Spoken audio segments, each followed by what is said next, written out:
একজন বিশ্ববরেণ্য কর্পোরেট ব্যক্তিত্ব, পেশায় চিকিৎসক কালী প্রদীপ চৌধুরীর সাথে কিছুক্ষণ, যার জন্ম বাংলাদেশের সিলেটে। $8 নিয়ে আমেরিকায় এসেছিলেন। আজ বিশ্বের 8টি দেশে 25 ধরনের ব্যবসা করছে কালী প্রদীপ চৌধুরীর কোম্পানি। বাবা ছিলেন জমিদার, কিন্তু ছেলে ভাবতেন নতুন কিছু করবেন। নতুন কিছু করার উদ্দেশ্যে পাড়ি দিলেন আমেরিকায়। সম্বল বলতে পকেটে মাত্র $8। আমেরিকার একটি হাসপাতালে তিনি প্রথম কাজের জন্য যান, কিন্তু সেই হাসপাতাল কর্তৃপক্ষ তাকে ফিরিয়ে দেয়। জেদ চাপল ছেলেটির, ঠিক করলেন এই হাসপাতালেই চাকরি করবেন। দীর্ঘ 11 মাস প্রচেষ্টার পর তিনি ওই হাসপাতালে কাজ করার সুযোগ পেলেন। কয়েক মাস পর তিনি অ্যাডমিনিস্ট্রেটরকে চ্যালেঞ্জ করে বললেন এই হাসপাতাল তিনি একদিন কিনে নেবেন। অ্যাডমিনিস্ট্রেটর তার কথা শুনে প্রচণ্ড হেসেছিলেন। মাঝে মধ্যেই তার এই কথাটি নিয়ে বিভিন্ন উপহাস করতেন। অবশ্য করারই কথা। সদ্য আমেরিকায় এসে কোনো ক্রমে একটা চাকরি জোগাড় করা বাঙালি এক ছেলের মুখে এসব শুনে তিনি আর কী বা করতে পারেন। তবে 13 বছর পরেই পাল্টে গেল সব। সেই অ্যাডমিনিস্ট্রেটর অবাক হয়ে দেখলেন ছেলেটি সত্যি সত্যি কিনে নিয়েছে সেই হাসপাতালটি। জন্ম হলো কেপিসি গ্রুপ নামে একটি প্রতিষ্ঠানের। একটি দুটি করে 2020 সালে এসে কেপিসি গ্রুপের হাসপাতালের সংখ্যা এখন 70টি। বর্তমানে আমেরিকার মতো জায়গায় 7,000 একর জমির মালিক কেপিসি গ্রুপ।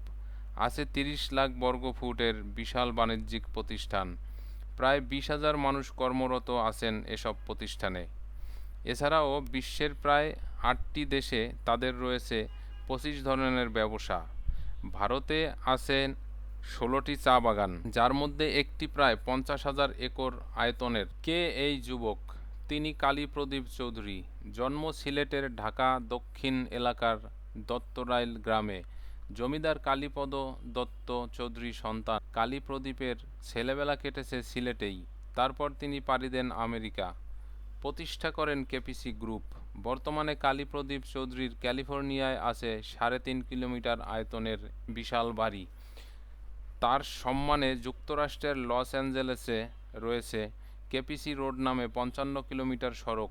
এছাড়াও তার নাম লস অ্যাঞ্জেলেসেই রয়েছে একটি শহর, যার নাম কেপিসি সিটি।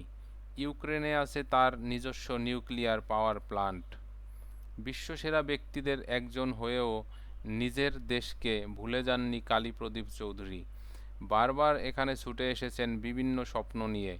নিজ গ্রামে পৈতৃক সম্পত্তির উপর নির্মাণ করতে চান বিশ্বমানের একটি মেডিকেল বিশ্ববিদ্যালয়। মেডিকেল বিশ্ববিদ্যালয়ের পাশাপাশি কালী প্রদীপ চৌধুরী ঢাকার পূর্বাঞ্চলে তৈরি করতে চান 142 তলার একটি আইকনিক টাওয়ার, যা হবে বিশ্বের তৃতীয় বৃহত্তম উঁচু ভবন। $4 বিলিয়ন বা 32,000 কোটি টাকা ব্যয়ে নির্মিত হবে এই ভবনটি। বাঙালি ব্যবসা করতে পারে না, কথাটা আমরা প্রায়ই শুনি, কিন্তু এটা যে সর্বসত্য নয়, তার প্রমাণ কালী প্রদীপ চৌধুরী।